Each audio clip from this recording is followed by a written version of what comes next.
देखिए तो हम लोग जो है पहला चैप्टर देखेंगे इतिहास के राष्ट्रवाद। आप लोग के पास अगर बुक होगा तो आप लोग देख भी सकते हैं, जो पहला चैप्टर में होगा राष्ट्रवाद। अब ये राष्ट्रवाद होता क्या है, सबसे पहले तो हमें ये समझना चाहिए ये राष्ट्रवाद है क्या। किसी को पता है कि आप लोगों में से राष्ट्रवाद होता क्या है? कोई नॉलेज नहीं है राष्ट्रवाद के बारे में। देखिए राष्ट्रवाद एक ऐसी चीज है जो होता नहीं है, दिखता नहीं है, लेकिन आ जाता है अपने आप। राष्ट्रवाद देखिए, जब आप अपने से पहले, खुद से पहले, किससे? खुद से पहले अपने राष्ट्र के प्रति सोचने लगे। राष्ट्र तो समझते होंगे, राष्ट्र किसे कहते हैं? जिस देश में आप रहते हैं, जिस देश में रहते हैं या जिस देश का खाते हैं, उसी को हम लोग क्या कहते हैं? राष्ट्रवाद कहते हैं।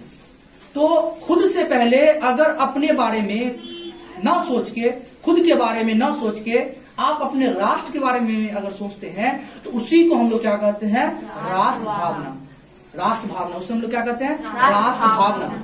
तो राष्ट्र भावना ऐसे नहीं उत्पन्न होता है, कुछ न कुछ कारण होते हैं उसके। राष्ट्र भावना जो उत्पन्न होने का कुछ न कुछ कारण होता है। राष्ट्र भावना कैसे ही उत्पन्न हो जाएगा? अभी आप लोग राष्ट्र के बारे में सोच रहे हैं? नहीं। लेकिन जो आर्मी बनते हैं, जो बॉर्डर पर लड़ते हैं, उसके अंदर क्या रहता है? अपने राष्ट्र भावना। देखते हैं ना, अपना जान कुर्बान कर देता है दूसरे के लिए। क्या कर देता है? अपना जान कुर्बान कर देता है दूसरे के लिए। दूसरे का मतलब किसके लिए? आप लोगों के लिए, हम लोगों के लिए, इस देश के लिए, इस देश की मिट्टी के लिए, इस देश के मिट्टी के लिए क्या कर देता है? कुर्बान कर देता है। समझ रहे ना बात को?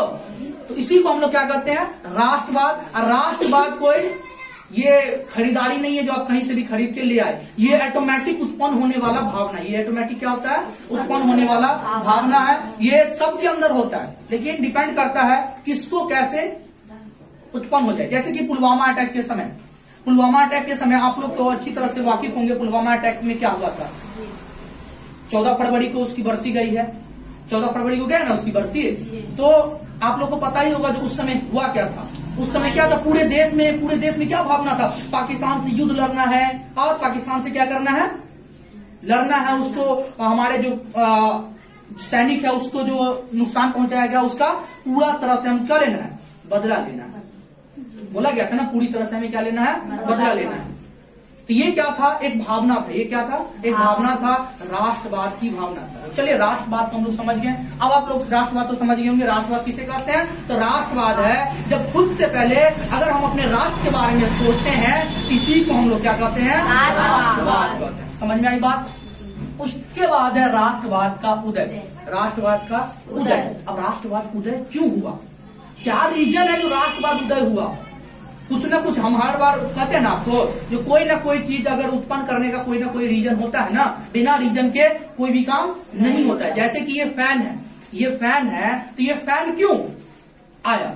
क्योंकि हमें गर्मी लगी। अगर हमको गर्मी नहीं लगता तो क्या हम फैन लगाते हैं? नहीं ना लगाते हैं। हम आप क्या सोच रहे हैं? जो इन्वर्टर लगाएंगे। इन्वर्टर लगाने का क्यों आया? जो हम नाइट में भी पढ़ा सके, क्या कर सके? रात में भी पढ़ा सके, रात का भी बैच चला सके, इसलिए ना सोच रहे हैं इन्वर्टर लगाए, या गर्मी को दूर किया जा सके। तो इसका मतलब क्या? जो जरूरत हमें पड़ रही है वो चीज हम क्या कर रहे हैं? कर रहे हैं। तो उसी तरह जरूरत पड़ी, राष्ट्रवाद का जो उदय हुआ, इसकी जरूरत पड़ी। क्या जरूरत पड़ी? कारण पहले तो हमको समझना पड़ेगा ना, जो क्या कारण था राष्ट्रवाद उदय होने का कारण क्या था। तो देखिए सबसे पहले जो राष्ट्रवाद उदय हुआ वो कहाँ हुआ था? फ्रांस में हुआ था। कहाँ हुआ था? पूरे विश्व में। ऐसा नहीं, जो ये मत सोचिएगा जो ऐसा नहीं जो इससे पहले राष्ट्रवाद नहीं था, लेकिन राष्ट्रवाद तो था, लेकिन उस तरफ से अग्रसर नहीं हुआ। उस तरह से अग्रसर नहीं हुआ, मतलब ऐसा नहीं लगा जो भाई कुछ नया आया। ऐसा कुछ नहीं लगा जो कुछ नया आया है। इससे पहले भी तो था, इससे पहले भी राष्ट्रवाद था, लेकिन ये जो यहाँ जो राष्ट्रवाद हुआ वो क्या हुआ? पूरे यूरोप में फैल गया। क्या हुआ? पूरे यूरोप में ये राष्ट्रवाद फैला। अब इसका कारण क्या था? तो इसका कारण था निरंकुश शासन। इसका कारण क्या था? निरंकुश शासन। अब नया शब्द आया निरंकुश शासन। आप कहेगा सर निरंकुश शासन क्या होता है? तो देखिए निरंकुश शासन का मतलब होता है जो सिर्फ राजा अपना सोचेगा। क्या सोचेगा? अपना। जो बोल दिया वो क्या है? पत्थर की लकीर है। आम जनता का कोई बात नहीं सुनेगा, आम जनता के बारे में सोचेगा भी नहीं। और आम जनता जो अगर कोई क्या दिए, कोई सलाह दिए उसकी बात को कोई मान्यता नहीं है। सिर्फ वो क्या करेगा, जो उसके मन में करेगा वही वो करेगा। तो उसी को हम लोग क्या कहते हैं, निरंकुश शासन। तो उस समय में जो शासक थे लुईस सोलमा थे। कौन थे? लुईस सोलमा थे। उस समय में जो फ्रांस के जो शासक थे कौन थे? लुईस सोलमा थे। समझ में आ रही बात? उस समय जो फ्रांस के शासक कौन थे? लुईस सोलमा थे। लुईस सोलमा जो थे वो फ्रांस के शासक थे उस समय में। उस समय में देखिए लुईस सोलमा जो निरंकुश शासन चला रहे थे। क्या चला रहे थे? निरंकुश शासन, राजतंत्र, तानाशाही शासन उसको कह सकते हैं। आप क्या कह सकते हैं? तानाशाही शासन। जैसे कि हम लोगों पर अंग्रेज जैसे कि अत्याचार किया ना, उसी टाइप का अत्याचार होता था वहां के आम पब्लिकों पर। वहां पर बहुत ज्यादा अत्याचार होता था। अब यहाँ पर क्या हुआ, जो अत्याचार जो होने लगा तो अब क्या हुआ, जुड़ाव आने लगा आदमियों में। क्या आने लगा? जुड़ाव। राष्ट्रवाद क्या एक आदमी से सक्सेसफुल हो जाएगा? कभी नहीं होगा। क्या बॉर्डर पर एक आदमी अगर खड़ा रहेगा तो पाकिस्तान वाला आगे ठोक के 2 थप्पड़ देगा, बोले भाग कैसे बोलेगा ना? तो वहां पर क्या होता है, एक इकट्ठा दिखना पड़ता है ना। जब तक हम एक नहीं दिखेंगे तब तक क्या होगा, लूप होल रहता है। क्या होता है? लूप होल रहता है। देखिए अगर ये हाथ जो मुट्ठी जो अगर बंद हो जाता है तो इसको खोलने में परेशानी होती है, लेकिन ऐसे अगर हम खोल के रखेंगे तो कोई भी आएगा एगो तोड़ के भाग के चला जाएगा। इसका मतलब क्या, राष्ट्रवाद में सबसे बड़ा बात होता है एकता। क्या होता है? एकता। तो राष्ट्रवाद में एकता क्यों, कैसे आएगा? तो सबसे पहले तो ये समझे जो फ्रांस क्रांति, फ्रांस की क्रांति कब हुआ? 1789 में हुआ। 1789 में हुआ। ये क्रांति किसके विरुद्ध हुआ? फ्रांस के राजा के खिलाफ। फ्रांस का राजा उस समय कौन था? लुईस सोलमा था। कौन था उस समय? लुईस सोलमा था। समझ रहे ना बात? आज लुईस सोलमा के विरुद्ध क्यों हुआ? क्योंकि उसके निरंकुश राजशाही के विरुद्ध। क्यों हुआ? उसके निरंकुश राजशाही के विरुद्ध। क्यों? उसका अत्याचार शासन था। क्या था? अत्याचारी शासन था। उसमें आम जनता को लिए कोई बात नहीं सोचा जाता था। यहां तक समझ में आई बात? उसके बाद है फ्रांस में राष्ट्रवाद। फ्रांस में राष्ट्रवाद। पूरे यूरोप में सबसे पहले राष्ट्रवाद की भावना कहाँ जागी? फ्रांस में जागी। अब यूरोप यूरोप चिल्ला रही। यूरोप आप लोग समझते होंगे ना, महादेशों की संख्या कितना है? 7 है ना। तो एशिया महादेश, यूरोप महादेश, अफ्रीका महादेश, ऑस्ट्रेलिया महादेश और क्या अंटार्कटिका, ये सब महादेश है ना। तो उसी में एक महादेश है जो है यूरोप। तो यूरोप में बहुत सारे देश है, जैसे कि एशिया महादेश में कौन है? भारत है, चीन है, पाकिस्तान है, इंडोनेशिया है। इंडोनेशिया ही ना? हाँ, इंडोनेशिया भी यही है। और कंबोडिया, ये सब क्या है? चीन, ये सब क्या है? एशिया में है ना। उसी तरह से यूरोप में कौन? फ्रांस है, ऑस्ट्रिया है, इटली है, क्या कहते हैं, इंग्लैंड है। ये सब सारे देश कहाँ है? यूरोप में है। तो सबसे पहले जो राष्ट्रवाद फैला कहाँ? यूरोप में। यूरोप में कहाँ? फ्रांस में। कहां से? फ्रांस में फैला। फ्रांस में क्यों फैला? लुईस सोलमा के अत्याचारी शासन के विरुद्ध। समझ में आ रही है बात? पूरी तरह से समझ में आ रही होगी बात। लुईस सोलमा के विरुद्ध हुआ। कब हुआ? तब हुआ फ्रांस की क्रांति 1789 में हुआ था। कब हुआ था? 1789 में। ये VBI है, पूछ देता है ऑब्जेक्टिव में, फ्रांस की क्रांति कब हुआ था? पूछ देता है क्या? फ्रांस की क्रांति कब हुआ था? तो फ्रांस की क्रांति कब हुआ था? 1789 में। 1789 में हुआ था। समझ में आई बात? अब ये जो लुईस सोलमा जो थे, क्या थे? लुईस सोलमा जो थे, तो लुईस सोलमा किस राजवंश के थे?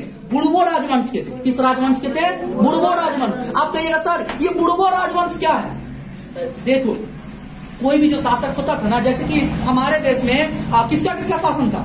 बहुत सारे राजा का शासन था। तो मुगल शासक कहते हैं ना, मुगल शासक, मौर्य शासन, मौर्य डायनेस्टी, या बहुत सारे शासन प्रणाली होते हैं ना।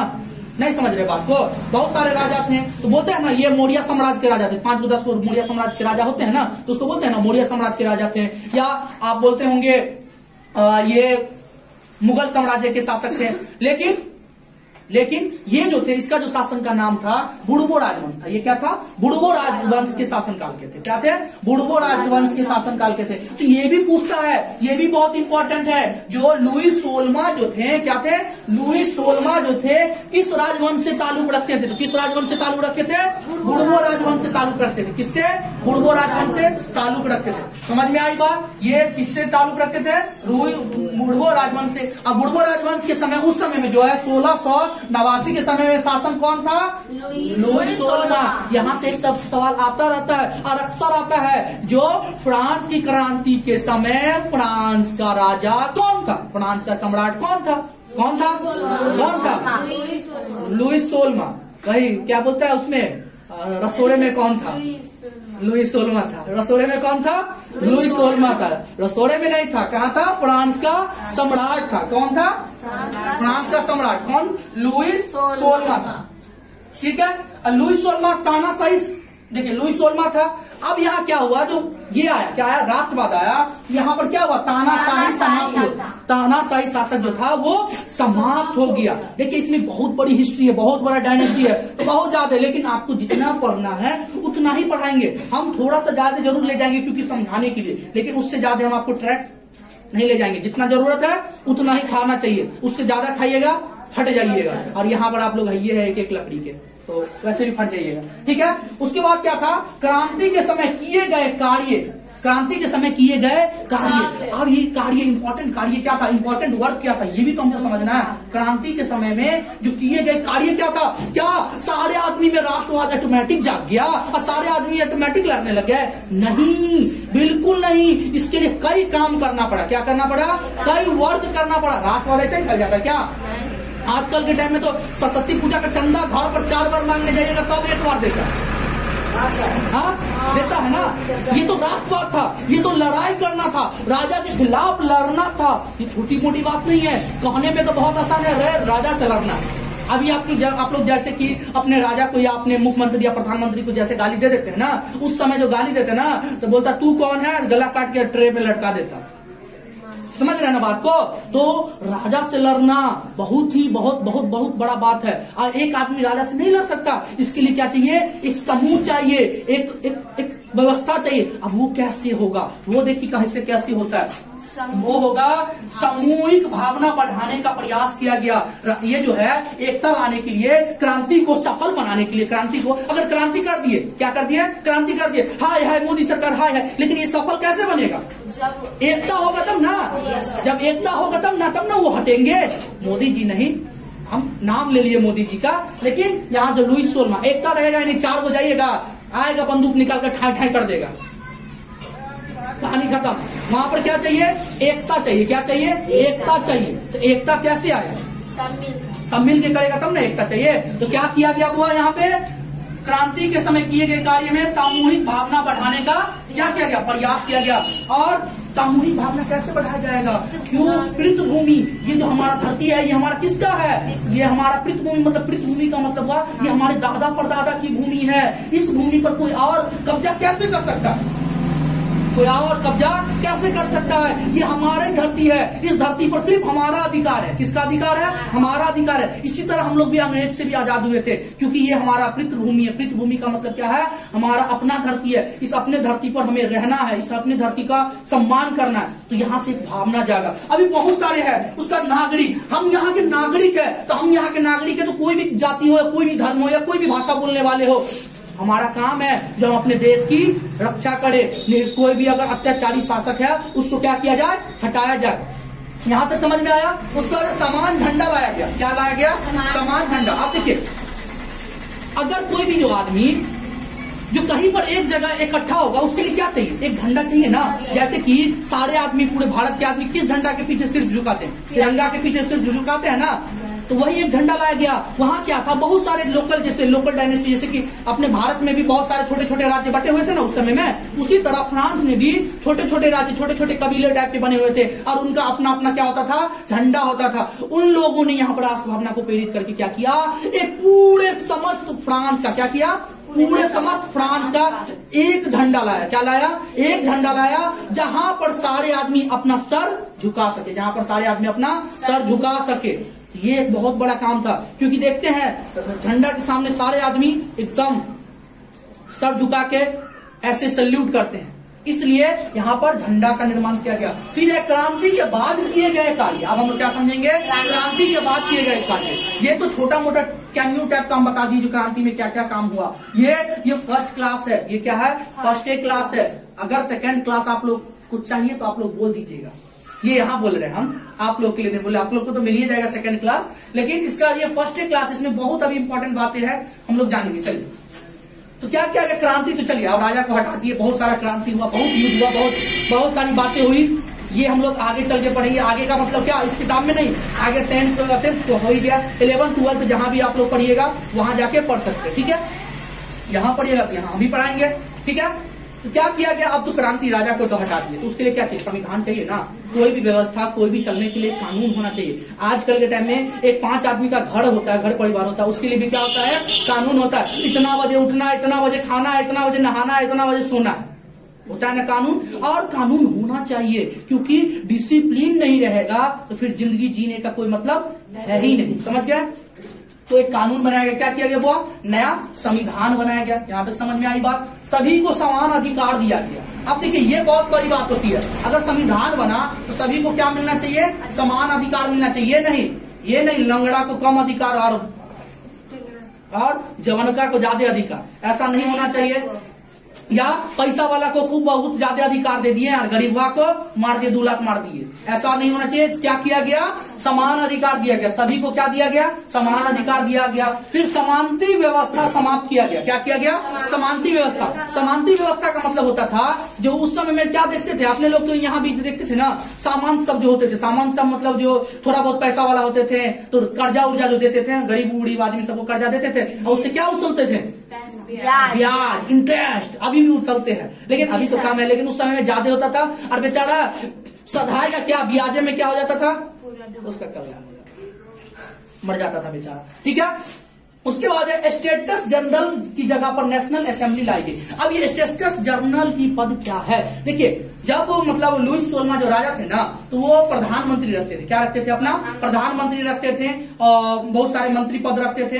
तो ये क्या थे, ये लुईस 16 के चाटुकार थे। क्या थे, लुईस 16 के चाटुकार थे। चाटुकार का मतलब वो जो बोल दिया वही सही है, वो जो बोल दिया वही सही। लेकिन इसका काम क्या होना चाहिए, जनता की बातों को राजा के पास पहुंचाना। इनका काम क्या होना चाहिए, जनता की बातों को वहां पहुंचाना। लेकिन ये उनके क्या थे, चाटुकार थे, वो चाटते थे उनके, वो जो बोल दिया वही एकदम पत्थर की लकीर है, वही पूरा सही है। जो बोल दिया वो क्या है, पत्थर की लकीर है। ओके, यहां तक समझे। और उसकी जगह पर क्या लाया गया, नेशनल असेंबली लाया गया। क्या लाया गया, नेशनल असेंबली। आप बताइए संविधान बनेगा तो एक जगह चाहिए ना संविधान को चलाने के लिए। जैसे कि हमारे यहाँ क्या संसद है ना, भारत का संसद है ना, उसी तरह वहां क्या लाया गया, फ्रांस में नेशनल असेंबली लाया गया। अब यहाँ से आपको पूछेगा, यहाँ से पूछेगा स्टेटस जनरल की जगह क्या लाया गया। क्या पूछेगा, स्टेटस जनरल की जगह क्या लाया गया फ्रांस में, तो क्या लाया गया, नेशनल असेंबली। इसको अंडरलाइन कर लीजिएगा, ये बहुत वेरी वेरी इंपॉर्टेंट टॉपिक है, ठीक है।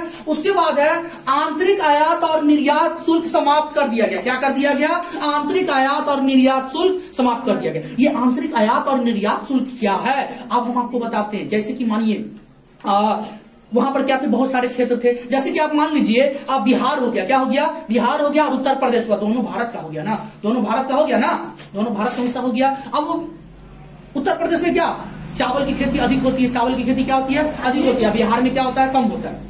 अब मान के चलिए जो अगर उत्तर प्रदेश से, जो अगर हम उत्तर प्रदेश में जो चावल 40 रुपए मिल रहा है, अब बिहार में टैक्स मारने के बाद कितना हो जाता है, 60-70 रुपए हो जाता है। तो ये क्या है, ये निर्यात शुल्क होता है। क्या होता है, निर्यात शुल्क होता है। अब इसमें क्या करता है, व्यापारी नहीं लाता है, यहाँ पर क्या करता है, नहीं लाता है, यहाँ पर नहीं लाता है। क्यों नहीं लाएगा, क्योंकि उसको शुल्क लग रहा है। क्या लग रहा है, शुल्क लग रहा है। पहले तो निर्यात शुल्क मिल रहा है, टैक्स देना पड़ रहा है, उसका जो लाने में यहाँ जो खर्चा होता है वो भी खर्चा, डबल खर्चा हो जाता है। और जितना में वो लाएगा उतना में उसको यहाँ बेचना पड़ जाएगा। तो यहाँ पर क्या किया गया, बहुत अच्छा काम किया गया। व्यापारियों को क्या, यहाँ पर क्या किया गया, व्यापारियों को प्रोत्साहन दिया गया। क्या किया गया, व्यापारियों को प्रोत्साहन दिया गया।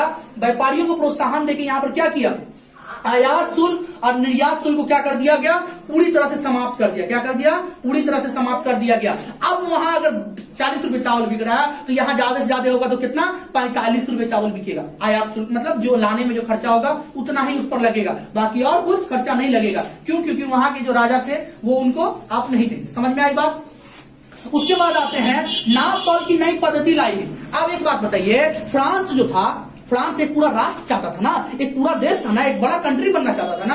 अब एक बड़ा कंट्री में मान लीजिए तारसरा में एक अलग तौलने की विधि है और मुड़िया में एक अलग तौलने की विधि है। व्यापार हो सकता है, संभव है व्यापार, नॉट पॉसिबल। क्या है, नॉट पॉसिबल, ये कभी संभव ही नहीं है। तो क्या किया गया, यहाँ एक नाप तौल की, पूरे फ्रांस में क्या किया गया, एक नाप तौल की नीति अपनाई गई। क्या किया गया, एक नाप तौल की नीति का मतलब क्या हुआ, यहाँ जो 1 किलो है वहां भी क्या होगा, 1 ही किलो होगा। ऐसा नहीं यहाँ 1 किलो है और वहां क्या हो जाएगा, 900 ग्राम हो जाएगा, 900 ग्राम हो जाएगा, 2 किलो नहीं होता बच्चा, ठीक है। तो इतना मतलब ये किया गया, जो एक व्यवस्था किया गया। समझ में आई बात। उसके बाद है एक समान कर, क्या किया गया, सारे वस्तुओं पर एक समान कर लगाया गया। आप बताइए कर क्यों नहीं लगाएगा? अगर कर नहीं लगाएगा तो सरकार के पास इनकम आएगा, और सरकार के पास अगर इनकम नहीं आएगा तो सरकार कोई काम का है नहीं ना है। अब देखिए, आप घर के बड़े बेटे हो या छोटे बेटे हो या मझले बेटे हो, जब तक आप पैसा कमा के अगर घर में नहीं दीजिएगा ना तो आपका कोई इज्जत नहीं रहेगा, चाहे आप कितना ही शरीफ हो या चाहे कितना ही भोला क्यों ना हो। जब तक आप पैसा कमा के नहीं दीजिएगा आपका दुनिया कोई इज्जत नहीं करेगा। उसी तरह ये जो सरकार जो बना, तो सरकार जब तक कोई काम नहीं करेगा तो उसका इज्जत कोई करेगा नहीं करेगा। क्यों नहीं करेगा भाई? इसलिए नहीं करेगा क्योंकि वो तो कोई काम कर ही नहीं रहा है, कोई ऐसा कोई काम नहीं कर रहा है जिससे क्या हो जाए आम जनता को फायदा हो। तो एक समान कर लगाया गया। फिर फ्रेंच को राष्ट्रीय भाषा घोषित किया गया। क्या किया गया? फ्रेंच को राष्ट्रीय भाषा घोषित किया गया। अब इसकी क्या जरूरत पड़ी जो फ्रेंच को राष्ट्रीय भाषा घोषित किया गया? देखिए होता क्या हुआ, जो अगर किसी भी राष्ट्र को अगर चलना है तो एक भाषा होना चाहिए। क्या होना चाहिए? एक भाषा होना चाहिए। मान लीजिए यहाँ हम ये बोल रहे हैं, आसाराम में जाके वो भाषा हमको कुछ समझे मुंह नहीं बोले, मैं भागो यहाँ से। अब देखिए कोई भी एक जो राष्ट्र होगा, एक राष्ट्र के लिए आप समझिए, मान लीजिए आप हिंदी बोलने वाले हैं ना, अगर आप कहीं चले गए, इंग्लैंड चले गए, कहाँ चले गए? इंग्लैंड चले गए, और वहां पर तमिल बोलता है, एक आदमी दो आदमी मिल गया आपको तमिल बोलने वाला, और दो आदमी मिल गया क्या? हिंदी बोलने वाला। आप किसके साथ ज्यादा समय बिताइएगा? हिंदी वाले के साथ। स्वाभाविक सी बात है, क्यों? क्योंकि दोनों तो आप ही के देश का है ना, तमिल बोलने वाला भी आप ही के देश का है और हिंदी बोलने वाला भी क्या है? आप ही के देश का। लेकिन आप क्या हो रहे हैं? हिंदी बोलने वाले के साथ ज्यादा क्लोज हो रहे। क्यों? क्योंकि दिल मिल गया। क्या मिल गया? दिल मिल गया, भाषा मिल गया, उसकी बात आपको समझ में आने लगी। तो इससे क्या आप समझे, जो अगर भाषा एक हो तो राष्ट्रवाद की भावना क्या होती है? बहुत उत्पन्न होती है। तो भाषा एक किया गया। क्या किया गया? अब देखिए क्षेत्रीय दलों में हमारे यहाँ भी क्षेत्रीय भोजपुरी बोली जाती है, तमिल बोली जाती है, मलयालम बोला जाता है, मराठी बोली जाती है, लेकिन क्या है? पूरे भारत का एक लैंग्वेज है ना, क्या एक लैंग्वेज? हिंदी। हिंदी क्या भारत का राष्ट्रीय तो नहीं है, लेकिन बोला जाता है राष्ट्रीय लैंग्वेज है। लेकिन लगभग आदमी क्या हो? हिंदी जानते हैं। लगभग आदमी क्या होता है? हिंदी जानते हैं। इसलिए हमारा भारत का जो लैंग्वेज क्या है? हिंदी। समझ में आई बात? उसके बाद क्या किया गया?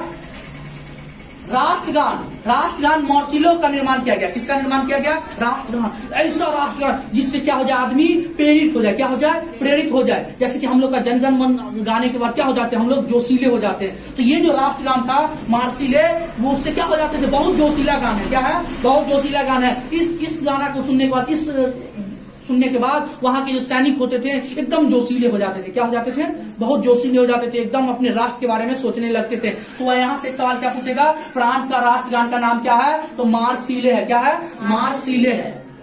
यहाँ पर भी अंडरलाइन कर लीजिएगा, ठीक है। फिर 1793 में लुईस सोलमा को सार्वजनिक रूप से क्या कर दिया गया? फांसी कर दिया। बहुत उछल रहा था लुईस सोलमा, क्या कर दिया गया इसको? फांसी, सार्वजनिक रूप से फांसी। तो आपसे पूछेगा लुईस सोलमा को कब फांसी लगाया गया? कब फांसी लगाया गया? 1793 को। लुईस सोलमा को कब फांसी लगाया गया? 1793 को। समझ में आई बात? ये पार्ट। चलिए अब हम लोग चलते हैं नेपोलियन बोनापार्ट। अब बोलिएगा सर ये नेपोलियन बोनापार्ट कहाँ से पैदा हो गया? ये नेपोलियन बोनापार्ट कहां से पैदा हो गया? नहीं दिख रहा है क्या? नहीं सर, आप दिखाई देंगे। कट रहा है, हटाने दीजिए ना, क्या दिक्कत है? देखिए नेपोलियन बोनापार्ट क्या है? ये नेपोलियन बोनापार्ट आप दिख रहे हैं ना? हाँ। Napoleon Bonaparte. ये नेपोलियन बोनापार्ट कैसे पैदा हो गया? यहाँ पे बड़ा हंसी लग रहा है। नेपोलियन बोनापार्ट कैसे पैदा हो गया? अब यहाँ पर देखिए, नेपोलियन बोनापार्ट कुछ बड़ा नहीं था। देखिए कहता है अगर आप में कुछ कर गुजरने की शक्ति हो तो आप दुनिया जीत सकते हैं। क्या है? एक कर गुजरने की शक्ति तो क्या जीत सकते हैं? पूरी दुनिया आपके सामने झुकने का भी, कुछ करोगे ऐसा तो दुनिया भी झुकेगा। समझ गया ना? तो दुनिया को झुकाने की ताकत होनी चाहिए। अगर आपके अंदर दुनिया झुकाने की ताकत है तो झुकेगी दुनिया और प्रणाम भी करेंगे। आपको उदाहरण आपके देश के आदमी से ही देते थे। नेपोलियन बोनापार्ट तो बहुत दूर के आदमी हो गए। नरेंद्र मोदी, एक समय था नरेंद्र मोदी गुजरात के क्या थे? मुख्यमंत्री थे। क्या थे? गुजरात के मुख्यमंत्री। अमेरिका क्या बोलता था? हम इसको वीजा नहीं देंगे। अमेरिका क्या बोलता था? हम इसको अमेरिका आने का वीजा नहीं देंगे। कई बार नरेंद्र मोदी अमेरिका जाना चाहा लेकिन वीजा नहीं मिला। लेकिन जब वो प्रधानमंत्री बने भारत के तब अमेरिका बुलाता, आइए आइए आइए पधारिए हमारे घर। क्या बोलता है? आइए पधारिए हमारे घर। खुद आया था। हाँ खुद आया था, बुलाने के लिए खुद आया था। तो क्या आप समझते हैं? झुकाने की ताकत चाहिए। क्या चाहिए? झुकाने की ताकत चाहिए। झुकती है दुनिया उसके सामने जिसके इरादों में क्या हो? दम हो। जिसके इरादों में दम होगा उसके सामने दुनिया क्या होती है? झुकती है। और झुकाने की ताकत होनी चाहिए। यही था नेपोलियन बोनापार्ट। पूरी दुनिया को झुकाने का इसके अंदर ताकत था। इन्होंने देखिए क्या किया। अब देखिए पता है क्या हुआ?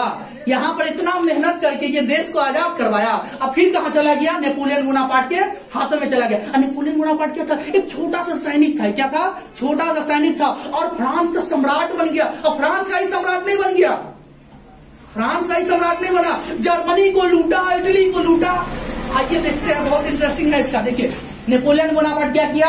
1799 में डायरेक्टरी शासन व्यवस्था को समाप्त कर दिया और सत्ता पर काबिज हो गया। क्या कर दिया? डायरेक्टरी शासन प्रणाली जो था ना, जो मतलब ये जो संविधान निर्माण किया था, उसको क्या कर दिया? फिनिश कर दिया, समाप्त कर दिया, तहस नहस कर दिया। और ये क्या हो गया? खुद सत्ता पर क्या हो गया? काबिज हो गया। ये फ्रांस के लिए बहुत अच्छे आदमी थे। आइए देखते अच्छे कहां पर थे।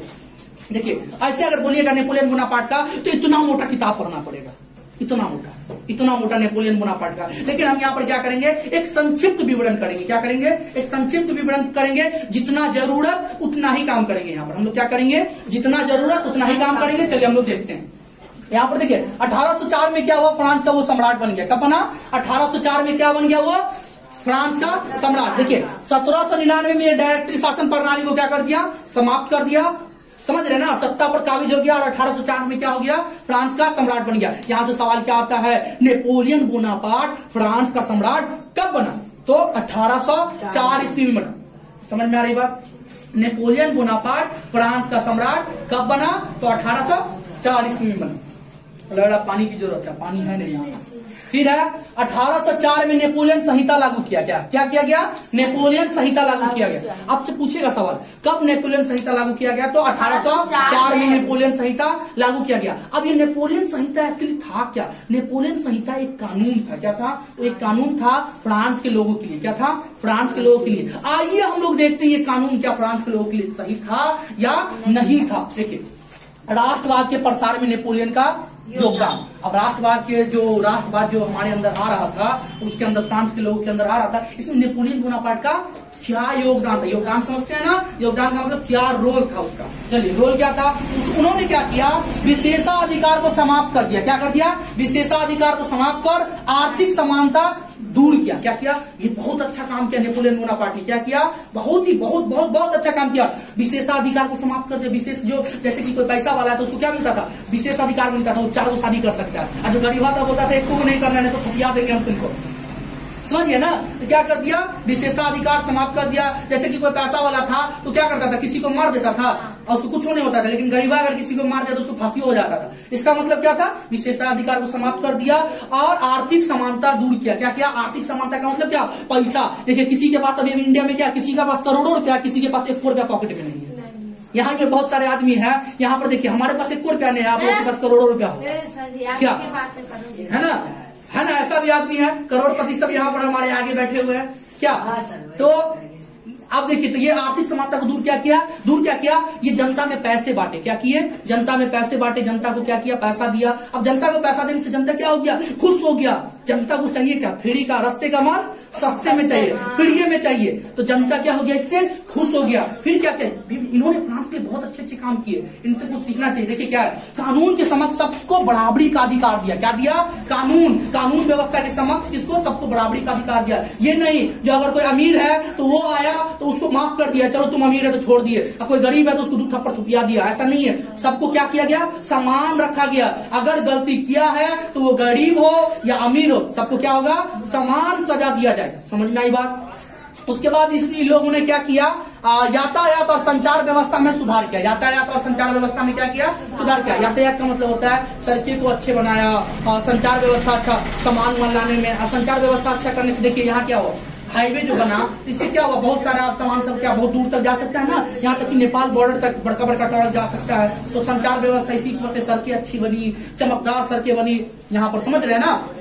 कहा जाता है फ्रांस की राजधानी वैसे है कहाँ? अभी कहाँ है फ्रांस की राजधानी? बताओ ऋतिक रोशन। मैं बुड़बक कहेगा, पढ़ाई लिखाई नहीं करता ये सब। अरे फ्रांस की राजधानी पेरिस। हाँ भूल जाता है बुड़बक लोग। ठीक है?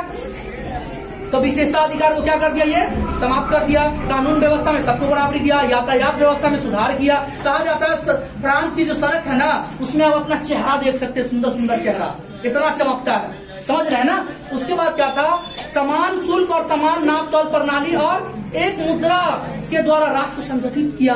क्या किया, समान तौल, पूरे फ्रांस में क्या किया, एक समान तौल पद्धति अपनाई गई। और एक और काम किया, समान मुद्रा चलाया गया। क्या किया गया, समान मुद्रा। मुद्रा का मतलब क्या होता है, पैसा। पैसा ढौआ कहते हैं उसको, क्या कहते हैं, ढौआ कहते हैं। तो पूरे मार्केट में क्या किया गया, समान पैसा चलाया गया, जिससे क्या हो, राष्ट्रवाद बनी रहे। क्या हो, राष्ट्रवाद बनी रहे। उसके बाद क्या गया, ये तो हो गया आपका। उसके बाद क्या गया, क्या ये समानती व्यवस्था समाप्त कर किसानों को